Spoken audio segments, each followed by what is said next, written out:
Students, today we are here with our poem After Apple Picking by an American poet Robert Frost. We are going to do critical analysis of the poem as well as we will discuss important questions of the poem. Things to do we are going to do in the lecture. Number 1, we will discuss the introduction of the poem, symbolism used in the poem, themes of the poem. Next, we will do critical analysis of the poem. Next, we will learn how to attempt the question of the reference to context, जो कि आपका important question होता है, compulsory होता है, जो आपको attempt करना होता है और आपको पता है कि plays में से और poems में से आपको extracts दिए जाते हैं जिसमें आपको reference to the context के साथ explanation देना होती है. तो इसमें हम लर्न करेंगे कि किस तरह से आप रेफरेंस टू द कॉन्टेक्स्ट को अटेम्प्ट कर सकते हैं. Next is comparison with the poem lights out. It's an important question के जो अक्सर आ जाया करता है कि आफ्टर एप्पल पिकिंग को किस तरह से आप कंपेयर करते हैं लाइट्स आउट के साथ. लाइट्स आउट जो कि आपने रिसेंटली पढ़ ली है. तो अभी हम स्टार्ट करते हैं with the introduction. Although it narrates a story of apple picking, yet it cannot be called a narrative poem in blank verse. एक तो इसका टाइटल सजेस्ट करता है that somehow this poem is about an experience of apple picking और the time after apple picking. तो इसमें story हमें पता चलेगी इस एक्सपीरियंस के बारे में. तो जो स्टोरी नरेट की जाती है तो उसको नरेटिव कहा जा सकता है. स्टोरी इसी तरह से जो एसेस जो हैं जिसको नरेट किया जाता है जिसमें किसी इवेंट को, तो वो भी एसेस जो है नरेटिव एसेस कहलाते हैं. इसी तरह जिस पोएम में कोई इंसिडेंट, कोई इवेंट, कोई एक्सपीरियंस जो है उसको नरेट किया जा रहा होता है तो उसको भी नरेटिव पोएम कहा जा सकता है. बट नरेटिव पोएम जो है उसकी कुछ कंडीशंस होती हैं और वो क्या है जी. All the elements of story, जो पोएम होती है उसमें एलिमेंट्स ऑफ स्टोरी मौजूद होते हैं, यानी कि उस तरह से उसको नरेट किया जा रहा है. Normally longer than an average poem, but हम लोग देखते हैं कि after Apple picking is not a long poem. तो ये एक एवरेज पोएम की इसकी लेंथ है, इसलिए it can not be called a narrative poem. ये सिर्फ इंफॉर्मेशन के लिए हमें पता होना चाहिए कि it can not be called narrative poem. Next is blank verse. Blank verse क्या होता है जी? A poem written in unrhymed lines but with a regular metrical pattern. अब इसमें क्या होता है कि जी पोएम होती है उसकी लाइन्स में राइम स्कीम फॉलो नहीं की जाती है, लेकिन उसका एक पैटर्न होता है, रेगुलर पैटर्न होता है कि तकरीबन ऑलमोस्ट सेम लेंथ के सेंटेंसेस होते हैं. लेकिन इसमें हम देखते हैं कि कुछ वर्सेस बहुत लॉन्ग हैं, जैसा कि हमारी जो फर्स्ट वर्स है पोएम की वो बहुत ज़्यादा लंबी है, लेकिन कुछ वर्सेस जो हैं वो बहुत शॉर्ट भी हैं. सो इसमें कोई रेगुलर पैटर्न हमें नज़र नहीं आता. So we can not call this poem a blank verse. अब हम इसको कह क्या सकते हैं? What is after Apple picking then? अगर ये एक नरेटिव पोएम भी नहीं है, अगर एक ब्लैंक वर्ड्स भी नहीं है, तो then what is after Apple picking? Then After Apple Picking can be said nature lyric, a nature poem. अब नेचर लिरिक कौन सी पोएम होती है? इसमें क्या है? नेचर लिरिक क्यों है? बिकॉज़ यहाँ पर हम एक नेचुरल सीनरी में, नेचुरल सराउंडिंग्स में पोइट को देखते हैं जो अपना एक एक्सपीरियंस शेयर करने जा रहा है हमसे in the form of a poem. अब इसमें क्या है जी? नेचर का रोल प्ले करते हुए ये सब चीज़ें. तो पोइट हमें बताता क्या है जी? He depicts experience of a man tired after the whole day's work of apple picking and is about to sleep thinking of his dreams. अब इसमें हमें पोइट जो है वो नज़र आता है, वो अपने आप को प्रेजेंट करता है as the representative of all human beings, because symbolic significance है इस पोएम की. तो अब वो क्या कर रहा है जी? वो पूरा दिन उसने अपना काम किया है. वो काम क्या है जी? एप्पल पिकिंग है. That has made him exhausted, और वो टायर्ड हो चुका है. And he is about to sleep now. और सोने से पहले वो हमें बता रहा है कि वो किस किस्म के ड्रीम्स देखने जा रहा है. तो इस पोएम में हमें ये सारी चीज़ें पता चलती हैं. अ लिरिक. अब लिरिक किसको कहते हैं? कौन सी पोएम होती है? A musically inclined short words written about poignant यानी अफेक्टिंग एंड पावरफुल इमोशंस. अब इसमें हमें नज़र आते हैं कि ऐसे इमोशंस हमें नज़र आते हैं कि जो हम लोग फ़ील करते हैं in deep in our hearts, because ये बहुत ही एक नेचुरल फिनोमिनन को डिस्कस किया गया है, ह्यूमन लाइफ को डिस्कस किया गया है और बहुत सीरियस इसका सब्जेक्ट है that is very much related to human beings, very much related to man's destiny. तो अब इसमें जो इमोशंस पोइट के इमोशंस हैं they are very natural and they are universal in their approach. That's why जो इसके emotions हैं वो बहुत पावरफुल हमें नज़र आएंगे। तो ये एक लिरिक है। इसके अलावा it is an idyll, a type of short poem presenting village life और अ सीन ऑफ नेचर, यानी कि ऐसी पोइम जिसके अंदर विलेज लाइफ को या नेचर की सीनरी को डिस्क्राइब किया जाता है, प्रेजेंट किया जाता है, that is called an idyll. तो ये कुछ इंफॉर्मेशन थी, इंट्रोडक्शन था पोइम का। अब उसके बाद जो मेन हमने चीज़ें थी उसमें से सिर्फ हमने एक कैटेगरी डिस्कस कर लिया कि पोइम की कैटेगरी क्या है। ये भी सॉर्ट ऑफ इंट्रोडक्शन है जो भी हम करने जा रहे हैं in the form of symbolism. लेकिन हमें ये पता होना चाहिए कि जो हमारी पोइम है that is a symbolic poem and it is a fine blend of illusion and reality, dreams and reverie, past and present memories. इसमें हमें नज़र आएगा कि poet at the same time हमें रियलिटी में लेकर खड़ा है, लेकिन साथ ही साथ वो हमें अपनी इमेजिनेशंस में लेके जाता है। उसके कुछ इल्यूजन्स हैं, वो इल्यूजन्स जो उसको नज़र आ रहे हैं वो चाहता है कि उसका रीडर भी उसको देखे। तो फिर उसके बाद हमें यहाँ पर ड्रीम्स भी नज़र आते हैं जो वो देखने चाह रहा है, वो ड्रीम्स भी अपने हमें विजुअलाइज करा रहा है। इसके अलावा रेवरी है कि वो जाग रहा है लेकिन वो जागते में भी ड्रीमिंग कर रहा है, तो ये भी हमें नज़र आता है। पास्ट एंड प्रेजेंट मेमोरीज़, यानी पास्ट और प्रेजेंट की मेमोरीज़ को इस तरह से ट्विस्ट किया गया है, इस तरह से इसमें इंटरट्वाइन किया गया है कि वो हमें एक दूसरे से डिफरेंट नज़र नहीं आते, वो हमें इतने क्लोज नज़र आते हैं that we can not distinguish between them. The poet describes objects and scenes quite realistically and sensuously. अब इसमें जितने भी ऑब्जेक्ट्स हमें नज़र आएंगे, एक तो वो सिम्बॉलिकली प्रेजेंट किए जा रहे हैं, दूसरा वो सारे के सारे सीन्स रियलिस्टिकली भी प्रेजेंट किए जा रहे हैं and at the same time sensuously भी प्रेजेंट किए जा रहे हैं। सेंसुअसली मीन्स कि वो हमारे जो हमारी हेयरिंग हमारा क्वालिटी है, हमारी विजन है, हमारा मीन्स कि वो 5 सेंसेस ऑफ ह्यूमन बींग्स उनको वो अप्रोच करता है पोइट, और हम लोग पोइट के साथ उसके उस इमेजिनेशन में चले जाते हैं। वहाँ पर हम उसकी बातें सुन भी रहे हैं, जो हमारा पोइट सुन रहा है बिल्कुल एज़ इट इज़ हम भी उसी तरह से सुन रहे हैं, जो वो फ़ील कर रहा है हम भी उसी तरह से फ़ील कर रहे हैं, जो वो देख रहा है हम भी उसी तरह से देख रहे हैं। तो ये सब चीज़ें हम देखेंगे। After apple picking can be termed as a poem of reality with enchantment of a lingering dream।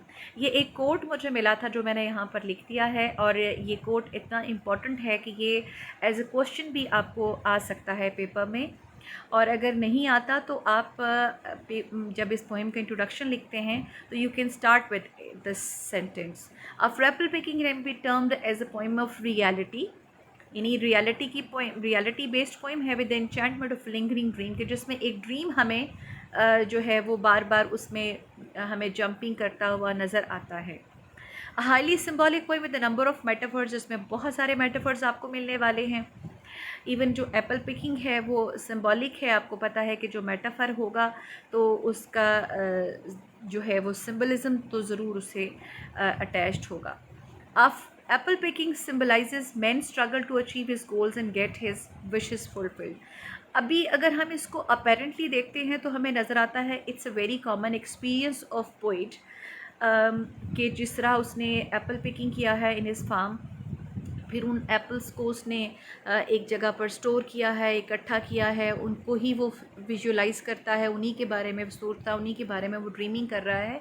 तो पोइट एक्चुअली जो है वो सिम्बलाइज़ करता है। अगर हम उसको डीपर मीनिंग्स में जाते हैं, हम उसकी सिम्बॉलिक मीनिंग्स में जाते हैं, तो हमें पता चलता है कि जो एप्पल पिकिंग है this symbolises actually man struggle, human struggle को शो करता है, जिस तरह हमने ऑल द वर्ल्ड्स स्टेज में हमने किया था। तो बिल्कुल उसी तरह से उसमें तो हमने सिर्फ़ और सिर्फ फेजेस कर दिए थे हमने ह्यूमन लाइफ के। तो यहाँ पर हमने उन फेजेस में किए जाना वाला जो स्ट्रगल है उसको हमने एप्पल पिकिंग से हमने मैच किया है। वो पोइट जो है वो एप्पल पिकिंग के थ्रू हमें उस स्ट्रगल को बता रहा है कि हर आदमी की ज़िंदगी के हर फेज़ के डिफरेंट टाइप्स ऑफ एप्पल्स हैं कि जिनको वो पिक करना चाहता है, और वो थ्रू आउट हिज लाइफ वो इनको पिक करता चला जाता है। That at the end of his life वो ऐसी पॉइंट पर पहुंचता है कि जहां पर वो कुछ तो उसने इकट्ठे कर लिए हैं और कुछ जो हैं वो अभी भी उसको पिक करने हैं। तो ये उसके गोल्स को और विशेस को सिंबलाइज करते हैं apples, as well as symbolizes growth and creativity. ये जो हार्वेस्ट का प्रोसेस उसने किया है, यानी पिकिंग का जो प्रोसेस किया है, वो सिम्बलाइज करता है ग्रोथ एंड क्रिएटिविटी को, कि एप्पल्स ग्रो किए और उसने जो है उनको पिक किया। तो इट मीन्स के जो साइकिल है लाइफ का वो चल रहा है, that goes on, but life is about to end as per symbolize by the time of night. अभी हमें नज़र आएगा कि पोइट जो हमें बता रहा है वो सारी बातें वो रात के टाइम के बारे में बता रहा है कि जी रात हो गई है, वो सोने वाला है। और उससे हमें पता चलता है कि नाइट जो है वो सिम्बलाइज़ करी है उसका एंड ऑफ टाइम को, क्योंकि जितने भी हमने इससे पहले फेजेस ऑफ लाइफ किए हैं उसमें हमें पता चलता है मॉर्निंग, नून एंड इवनिंग। तो ये 3 फेजेस हमें जो मेनली हमें मिलते हैं। तो उसमें जो इवनिंग है या नाइट है वो लास्ट स्टेज ऑफ लाइफ है, तो उसको उसने बताया है, और इसकी वजह से हमें पता चलता है कि that life has come to an end and hibernation symbolizes the grave. अब उसके बाद वो एंड पर हाइबरनेशन की बात भी करता है, जिसको हम वहाँ पर जाकर दोबारा से डिस्कस करेंगे। Next the themes, the cycle of life and death and fall of man. इसमें हमें 2 चीज़ें नज़र आती हैं। एक तो हमें लाइफ और डेथ का साइकिल नज़र आता है कि जिस वक्त लाइफ शुरू होती है उसके साथ ही डेथ भी जो है वो आकर, जैसा कि आपने अपनी पोइम में because I could not stop for death उसमें हमने पढ़ा था कि किस तरह से जो डेथ है वो as a partner, as a fellow, as a friend जो है वो साथ साथ चलती है until death approaches, until it takes man away. उसके बाद फॉल ऑफ मैन है, एप्पल हो, जहाँ पर एप्पल का जिक्र किया जा रहा हो तो वहाँ पर फॉल ऑफ मैन का थीम ना आए तो दैट इज़ नॉट पॉसिबल। इसमें हमें नज़र आएगा फॉल ऑफ मैन भी। फॉल ऑफ मैन को एप्पल के साथ हमने पहले भी बात की थी। तो ये जो एक बिब्लिकल स्टोरी है जिसके बारे में बताया जाता है कि एडम एंड ईव जो हैं वो उस फॉरबिडन एप्पल को खाने की वजह से जो है वो जन्नत से निकाले गए हैं। तो ये एक जो स्टोरी है उसको फॉल ऑफ मैन कहा जाता है। तो ये वो थीम भी इसमें डिस्कस किया जा रहा है जी। A man starts his life with a lurking fear of death, goes through his journey by doing work in order to get his wishes and ambitions fulfilled. कि एक आदमी जो है वो सारा वक्त जो है वो फियर ऑफ डेथ के साथ अपनी ज़िंदगी गुजार रहा होता है और अपने काम कर रहा होता है, और उसके काम करने का मकसद क्या होता है कि उसकी विशेज़ और उसकी एम्बिशंस जो हैं वो फुलफिल हो सकें, and ultimately reaching the end of his life time, और एंड पे वो अपनी डेथ के टाइम पर पहुंच जाता है। The poet represents the man who has realizes the fact that death is coming near. अब पोइट एक ऐसे मैन को रिप्रेजेंट कर रहा है कि जो रियलाइज़ कर चुका है, जिसको पता चल चुका है कि death is a reality, that is a fact. It makes one sad with the disappointment and regret for unfulfilled targets and unachieved goals. कि जब इंसान को ये पता चलता था कि डेथ इज़ कमिंग नाउ, तो उस वक्त फिर उसके अंदर डिसअपॉइंटमेंट आती है, रिग्रेट आता है, और वो ये सोचता है कि मैंने तो अभी ये काम भी नहीं किया, मैंने तो अभी ये भी नहीं किया, काश मैंने ये भी कर लिया होता, ये भी। तो वो अपनी इन चीज़ों के बारे में सोचता है, and this is very natural. हम जब पॉइंट पढ़ेंगे तो उसमें मज़ीद डिस्कस करेंगे। Realize the uncertainty of life and certainty of death, के जी लाइफ जो है वो बहुत अनसर्टन है और डेथ जो है वो इतनी सर्टन है कि उसने आकर रहना है। Let's start with the text. My long 2 pointed letters sticking through a tree toward heaven still. अब जितना भी रेड में हमारा चलेगा ये सारी की सारी वर्सेस हैं, पोएम है, पोएम का टेक्स्ट है, और ब्लैक में जो चलेगा वो उसकी एक्सप्लेनेशन है। तो इसमें हम बात कर रहे हैं 2 pointed ladder की। 2 pointed ladder symbolises human body. Human body में आप देख लीजिए 2 legs, 2 पॉइंटेड लेटर को सिंबल शो कर रही हैं टुवर्ड्स हेवन। अब टुवर्ड्स हेवन जो है वो जो लेटर का जो रुख है, उसकी जो समत है, उसकी जो जानिब है, दैट इज़ टुवर्ड्स हेवन। और टुवर्ड्स हेवन होना सिंबलाइज करता है height of unlimited ambitions and goals set by a man, कि आदमी जब ज़िंदगी जैसे शुरू होती है, he set some goals for his life, कि उसने ये गोल्स, उसने ये एम्बिशंस जो हैं वो अचीव करने हैं, तो वो उसने सेट कर लिए हैं। तो उसको पोइट ने बताने के लिए कि उसकी कितनी ज़्यादा हाइट है, वो कितने ज़्यादा बुलंद है, नहीं कि इतना a pile of ambitions and goals उसने सेट किया होता है, इतने ज़्यादा होते हैं वो कि वो आसमान तक पहुँचे होते हैं। And there was a barrel that I didn't fill. अब ये वो है रिग्रेट, ये है वो emotion of depression and disappointment at the time of approaching death, कि जब इंसान ये सोचता है कि अभी तो ये ड्रम भरा ही नहीं है। I didn't feel it, unfulfilled targets and unachieved goals, man always wishes to get more and more. ये बहुत नेचुरल है कि इंसान सिर्फ उन्हीं को फोकस कर रहा होता है कि जो उसने अभी अचीव नहीं किए होते। हालांकि हमारे बहुत सारे पोइट्स, हमारे बहुत सारे स्कॉलर्स हमें बता रहे होते हैं कि जो मिल गया उसे याद रख, जो नहीं मिला उसे भूल जा। But this is very natural for a common man कि वो जो अचीव कर लिया है उसको नहीं देख रहा होता, कि वो उसने तो अपने बैरल में डाल लिया कि ये मुझे मिल गया है, लेकिन जो अभी तक हासिल नहीं किया है उसके बारे में वो सारा वक्त सोच रहा है जी। Beside it and there may be 2 or 3 apples. I didn't pick upon some bough. अभी उसने कहा कि वो जो 2 और 3 जो उसको बहुत करीब के टारगेट्स लग रहे हैं, जो सेट किए हुए थे, वो अभी उसने पिक करने हैं। And this is very natural. Man usually does not bother his achievements, rather he always looks upon the goals not achieve दस फार।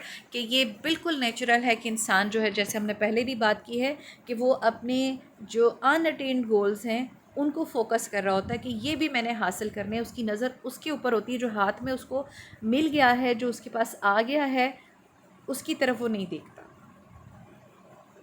But I am done with apple picking now. This is very natural. इसमें हमें unlimited ambitions के साथ, unlimited wishes के साथ हमें poet बताना चाह रहा है वीकनेस ऑफ ह्यूमन बीइंग, कि कितनी क्या वीकनेस है, कि इंसान थक जाता है। इंसान के गोल्स तो बड़े हाई होते हैं, एम्बिशंस तो बड़े हाई होते हैं, but he is exhausted after some time. इसमें हमें 2 व्यूज़ मिलते हैं। एक व्यू तो ये है कि value work for its own सेक, कि काम करें उसके अपने सेक के लिए, उसके अपने लिए, कि भाई काम करना है बिकॉज़ काम करना है। और नंबर 2 जो है वो ये है कि हमें काम करना पड़ता है because as Adam's curse for having to work for one's food, कि जिस वक्त एडम एंड ईव ने वो फॉरबिडन एप्पल खाया था, तो उसके बाद उनको अर्थ पर भेज दिया गया, और उसके बाद से उनके लिए मैंस डेस्टिनी बन गई कि अब वो काम करेंगे तो उनको खाना मिलेगा।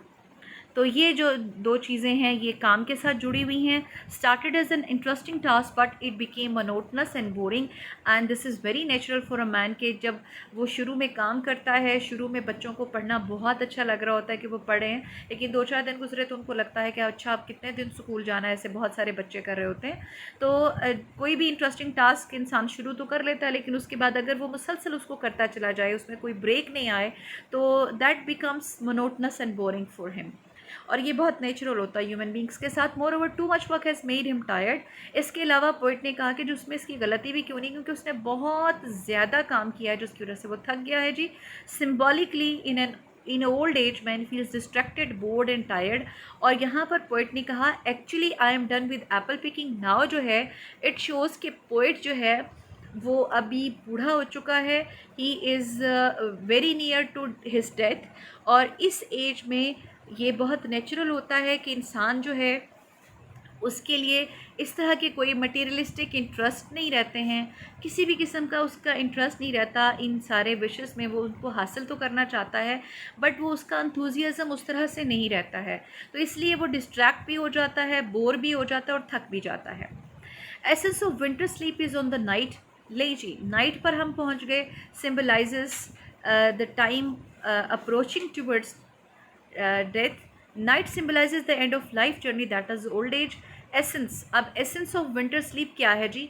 उसका मतलब ये है कि स्लीप इन ओल्ड एज और of a man busy in some task, जो आदमी जिसका ये टारगेट होता है मैंने ये भी करना है, ये भी करना है, उसको नींद नहीं आती, उसको सारा वक्त यही होता है कि मैंने ये जल्दी से काम कर लूँ, ये कर लूँ। जैसे आपको कोई इवेंट है, सुबह आपने कहीं जाना है तो आपको रात में नींद नहीं आती है, तो वो इसी वजह से उसने दिखाया है कि चूँकि उसको एक तो बहुत सारे टास्क करने हैं और उसको ये फील हो रहा है कि उसका टाइम बहुत शॉर्ट रह गया है, इसलिए वो अपनी स्लीप को उस तरह से इन्जॉय नहीं कर पाता। उसको सिर्फ़ और सिर्फ विंटर स्लीप, आपको पता है कि बड़ी डीप स्लीप होती है, बिकॉज़ रात एक लंबी होती है और दूसरा बहुत साइलेंस होती है, तो उसमें इंसान जो है वो सोता है तो बहुत डीप स्लीप लेता है।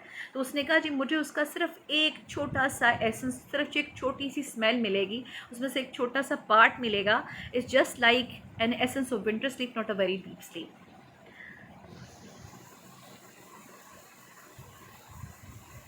The scent of apples, I am drowsing off, ये एक इम्पॉर्टेंट स्टेंजा है जो हम पढ़ने जा रहे हैं। अगली जो 2-3 लाइन्स हैं वो भी बहुत इम्पॉर्टेंट हैं। द सेंट ऑफ एप्पल्स, अब वो हमें बता रहा है और उसके साथ साथ हमें भी हमने इमेजिन किया और हम भी we can smell the scent of apples, और उसने कहा आई एम ड्राउजिंग ऑफ। अब क्या है, दिस इज़ वेरी नेचुरल। एक तो सेंट ऑफ एप्पल्स जो है वो अगर उसको फिज़िकली भी देखा जाए, अपेरेंटली भी देखा जाए, तो it makes one drowsy. But अगर इसको सिम्बॉलिकली देखा जाए तो फिर उसमें हमें एप्पल्स का हमें पता है कि these are goals, are wishes, are achievements. तो जब हमें अचीवमेंट्स मिल जाती हैं बहुत ज़्यादा, then we are proud of these achievements. तो उस प्राइड में क्या होता है, उसके जो आफ्टर इफ़ेक्ट्स होते हैं वो बिल्कुल ऐसे होते हैं कि जैसे आफ्टर इफ़ेक्ट्स ऑफ ड्रग होते हैं, कि ड्राउजीनेस फील होती है। जैसे कहते हैं कि फ़लाँ तो दौलत के नशे में है, फ़लाँ को कामयाबी का नशा है, फ़लाँ को शोहरत का नशा है, तो वो ड्राउजीनेस है वो उस अचीवमेंट की। आई कैन नॉट रब the strainers from my site I got from looking through a pane of glass. अब उसने कहा कि जी मैं कुछ अजीबोगरीब मंजर देख रहा हूँ। एक तो इसमें हम ये भी कह सकते हैं कि उसने ड्राउजीनेस का जिक्र किया है, तो मे बी उस ड्राउजीनेस की वजह से उसको सब चीज़ें अजीब लग रही हैं। और ये बहुत नेचुरल होता है कि अगर आपको नींद आ रही है तो उस वक्त आपका जो विजन है वो थोड़ा सा ब्लर होना भी शुरू हो जाता है। इसके अलावा आपको चीज़ जो बहुत पहले वो बहुत क्लियर नज़र आ रही थी, अब उस तरह से नहीं नज़र आ रही है क्लियर, और आपके जो विजन है उस पर थोड़ा सा फ़र्क पड़ता है। तो उसने कहा कि जी दूसरा, मुझे हर चीज़ अजीब अजीब सी लग रही है, बिल्कुल जैसे आप सोकर उठते हैं या नींद में होते हैं तो आपको चीज़ बहुत अजीब लग रही होती है। और उसकी रीज़न उसने क्या बताई है कि I got from looking through a pane of glass, के glass pane, pane of glass कहाँ से आ गया? अब जो पेन ऑफ ग्लास है उसने मेटाफर यूज़ किया है, और वो क्या चीज़ है वो हम आगे जाकर पढ़ेंगे कि वो कहाँ से लिया है उसने। Man always is different views in different situations. अब यहाँ पर हमें ये पता चलता है कि इंसान जो है वो डिफरेंट सिचुएशंस में डिफरेंट तरह से सोच रहा होता है, उसके व्यूज़ डिफरेंट होते हैं।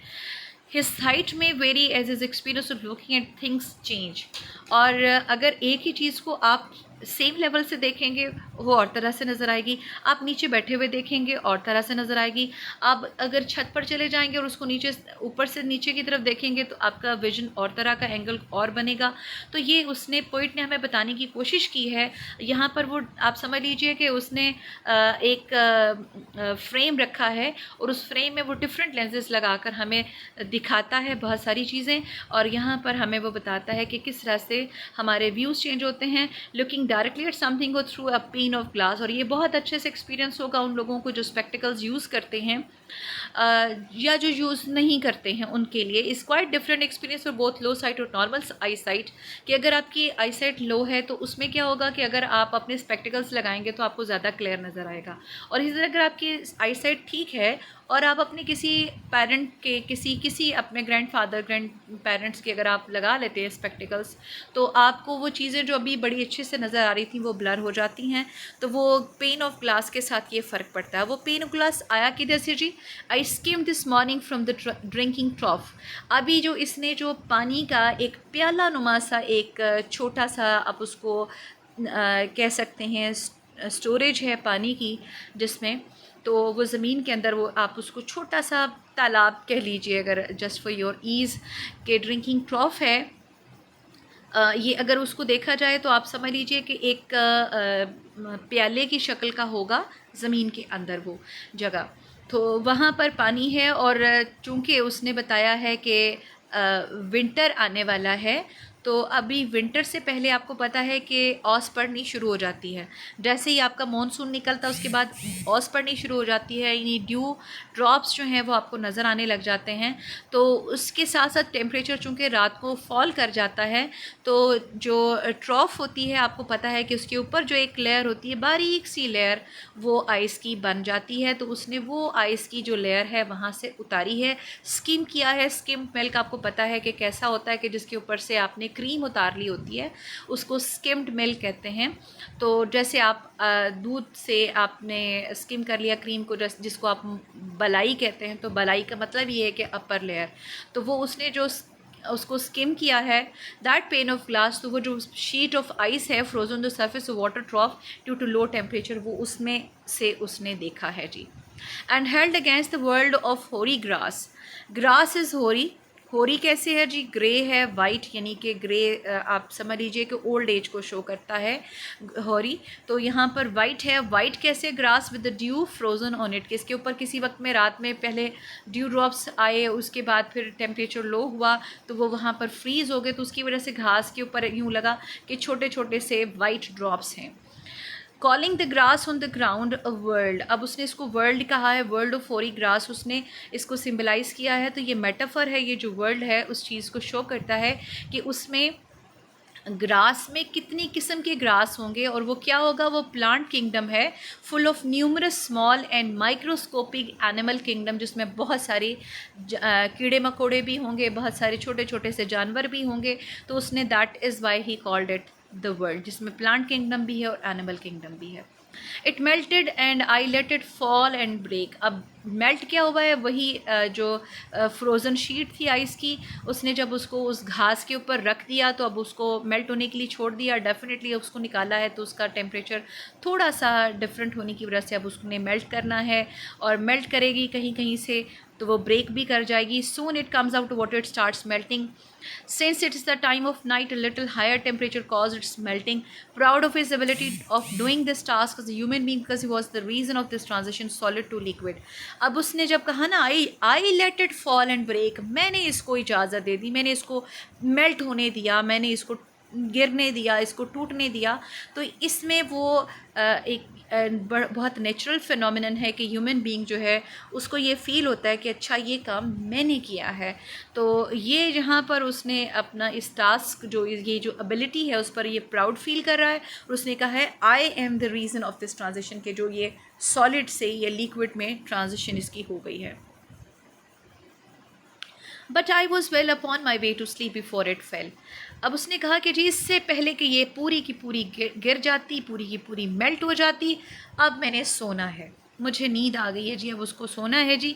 And this is very natural, when someone does not want to sleep he tries to distract his attention to his surroundings, but the power of sleep makes him remind sleep again and again. As discussed in lights out, he has decided now to go to sleep. अब क्या है कि जी उसने कोशिश की कि वो अपना काम जारी रखे, एप्पल पिकिंग करता चला जाए, और उसलिए उसने हमें वो घास की स्टोरी सुनाई, उसने पानी की स्टोरी सुनाई, उसके ऊपर आइस की स्टोरी सुनाई, और वो चाहता है कि डिस्ट्रैक्ट हो जाए उसकी अटेंशन और वो नींद में ना जा सके, लेकिन अभी उसको लगा कि उसको सोना है। एंड आई कुड टेल, ये एक और इम्पॉर्टेंट स्टेंसा आ गया जी। And I could tell what form my dreaming was about to take, जो हमने शुरू में बात की थी, उसको पता है कि मैं किस किस्म के ड्रीम्स देखने जा रहा हूँ। Sure about his dreams, so maybe he's going to in the condition of reverie, dreaming while awake, or dreaming according to his will. तो इसका मतलब है कि या तो वो जागते में ख्वाब देख रहा है, या वो ड्रीमिंग जो करने जा रहा है वो उसकी अपनी मर्ज़ी की ड्रीमिंग है, यानी अपनी मर्ज़ी से। तो इसका मतलब है वो सो नहीं रहा। और बहुत सारी जगहों पर ऐसा होता है, आपने बहुत पहले भी पढ़ा है कि ओल्ड एज में आपकी जो नींद होती है वो इतनी लाइट होती है कि आप एक ही वक्त में आप ख्वाब भी देख रहे होते हैं और साथ में आपको पता भी चल रहा होता है कि आपके सराउंडिंग्स में क्या हो रहा है। तो इस किस्म की अलर्ट किस्म की स्लीप वो हमें बता रहा है जी अपनी। Magnified apples appear and disappear, ये उसी का पार्ट है, इसलिए इसके साथ स्टार लगा है। Stem and blossom and every fleck of russet showing clear, अब क्या है जी, nobody knows he is he asleep और अवेक। अब यहाँ पर नहीं पता कि क्या वो जाग रहा है या वो सो रहा है, क्योंकि उसने जो हमें बताया है कि जी अब मैग्नीफाइड एप्पल्स हैं, ये बड़े होकर नज़र आ रहे हैं। मैग्नीफाइड मींस कि उसने कोई मैग्नीफाइंग ग्लास लगा लिया है, यानी कि वो फ्रेम है, अब उसने लेंस चेंज कर लिया जिसमें एप्पल्स बड़े होकर नज़र आ रहे हैं। कभी वो नज़र आते हैं, कभी वो गायब हो जाते हैं। उसको वो एप्पल को जैसे घुमा कर देखता है एक प्रोफेशनल स्टाइल में, बिल्कुल उसी तरह से घुमाता है, उसका स्टेम एंड देखता है, ब्लूजम एंड देखता नहीं, दोनों साइड्स देखता है, चेक करता है जैसे वो अपने, and every flake of rust showing clear. और अगर उसमें कोई किसी किस्म का डिफेक्ट होता है, वो डैमेज होता है, तो वो उसको नज़र आ जाता है। And dreaming about his routine work. अब क्या है कि जी हमें ये पता चल रहा है कि वो अपने रूटीन वर्क को ड्रीम कर रहा है। अब उसमें ये होता है कि आपका जो विशेस होते हैं, आपके एम्बिशंस होते हैं, वो आपके माइंड में हर वक्त होते हैं, आपके कॉन्शियस सबकॉन्शियस में हर वक्त होते हैं। तो जब आप सोने जा रहे होते हैं तब भी आप उन्हीं को सोच रहे होते हैं। तो apples wishes and ambitions targeted to get seem sometimes easy and sometimes difficult. जो अपीयरेंस और डिसअपीयरेंस है जी, वो शो करती है उनके ईजी और उनके डिफ़िकल्ट होने को, कि समटाइम्स वो आपको ईजी फील हो रहे होते हैं और समटाइम्स आपको लग रहा होता है डिफ़िकल्ट टू अचीव हैं। तो as described in appearance and disappearance. And इसके अलावा वो हमें क्या बता रहा है जी, वेरी कीन ऑब्जर्वेशन हमें नज़र आ रही है, while apple in hand to check it thoroughly in eye of a perfect farmer, कि बिल्कुल परफेक्शन उसके अंदर है, कि वो हाथ में पकड़ कर वो एप्पल को अच्छी तरह से देख रहा है। No imperfection can be remained hidden from his expert eyes, कि जो भी फ्लैक होगा उसको नज़र आ जाएगा। और इसके अलावा ये साइकोलॉजिकल इफेक्ट भी है कि जो इंसान अपना कोई गोल सेट कर लेता है, अगर कोई चाहता है कि वो डॉक्टर बने, तो वो जब भी ख्वाब देखेगा तो वो ये देखेगा कि उसका एक क्लिनिक है, ख्वाब देखेगा वो लोगों को ट्रीट कर रहा है, ट्रीटमेंट कर रहा है उनका, इस किस्म की चीज़ें वो देखेगा। My instep arch not only keeps the act, it keeps the pressure of ladder round. अब ये इन स्टेप आर्च अपने पाँव की बात कर रहा है कि जी उसमें कोई दर्द है और वो दर्द फील कर रहा है। इससे हमें ये भी पता चलता है कि वो सोया और उसको दर्द फील हो रहा है। तो ये बिल्कुल ओल्ड एज वाली स्लीप है, कि जिसमें आप हाफ स्लीपिंग और हाफ अवेक होते हैं।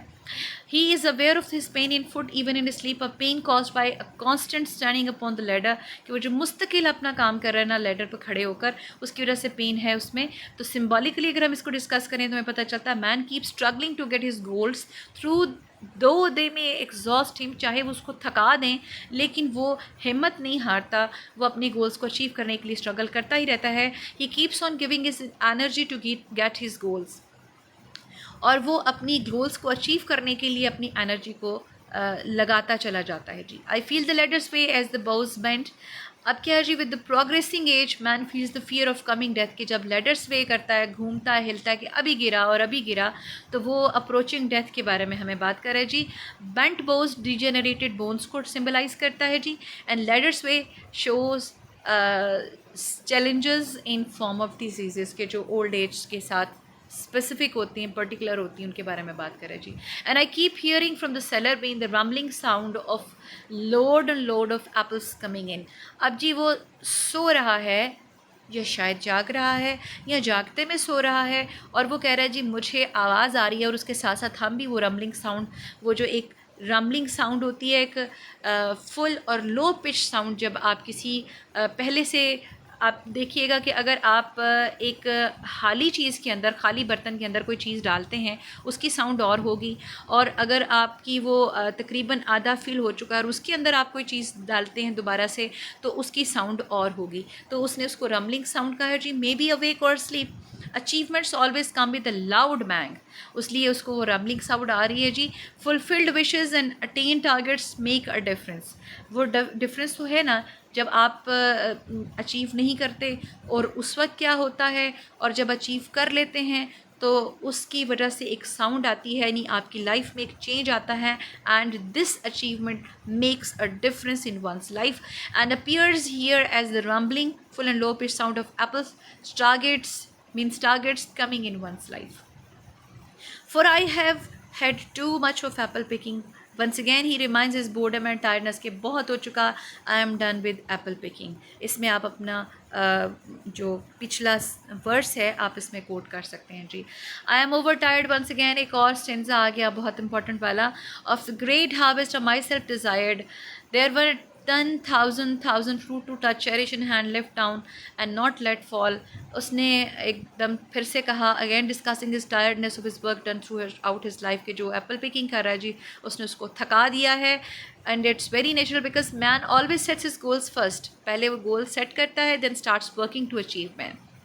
After getting achieve the targeted goals is plans more targets, मजीद और गोल सेट. ये ऐसा थोड़ी है कि वो उनके साथ कंटेंटेड लाइफ गुजारना शुरू कर देता है, वो मज़ीद गोल्स उनको चाहता है. अगर उसके पास एक साइकिल है तो वो चाहता है कि उसको मोटरसाइकिल मिल जाए. अगर मोटर बाइक मिल जाती है तो फिर उसका टारगेट होता है कि छोटी सी गाड़ी मिल जाए. छोटी गाड़ी मिल जाती है तो फिर उसका टारगेट होता है कि बड़ी गाड़ी मिल जाए.